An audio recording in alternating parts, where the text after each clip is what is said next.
Today, we are taking a look at how heightened emotions directly affect our decision-making process. There are times in our lives when we become overwhelmed with passionate emotions, and the power of these emotions can directly affect the quality of the decisions we make. We'll start off with psychologist Dan Ariely, while at the School of Berkeley, was doing a study that took a look at, let's just say very interesting heightened emotion among college male students. Since this presentation has to remain PG, we can't go much further into the details of this experiment.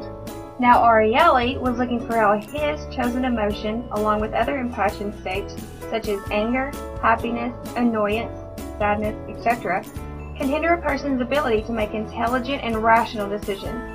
Ariely's experiment showed that no matter how good a person is, everyone underestimates the power that passionate emotions have on behavior.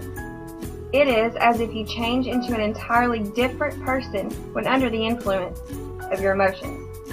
Robert Louis Stevenson's characters, Dr. Jekyll and Mr. Hyde, are two very good representations of your two selves.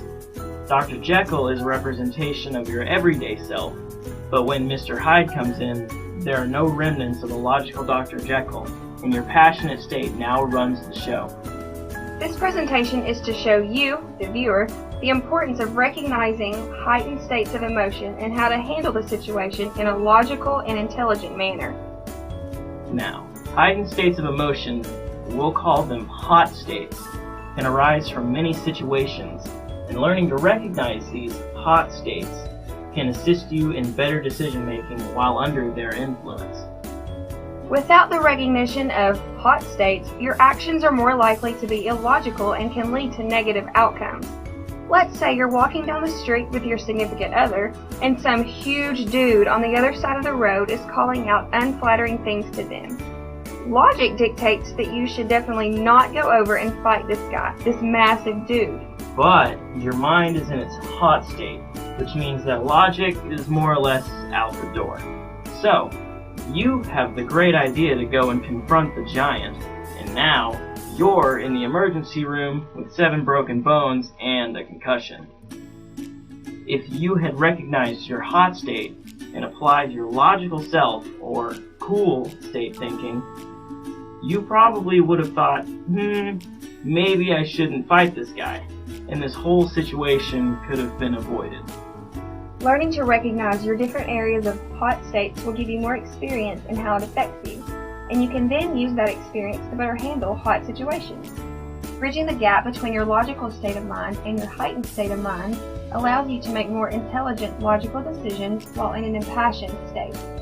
So, instead of going and fighting this guy, you might choose to ignore him and continue to spend more quality time out of the emergency room. Applying cool state thinking during hot states can also help prevent poor decisions like keeping you from telling your boss off or choosing to not get behind the wheel when emotionally overwhelmed. Learning and applying this ability can assist you in making better life decisions.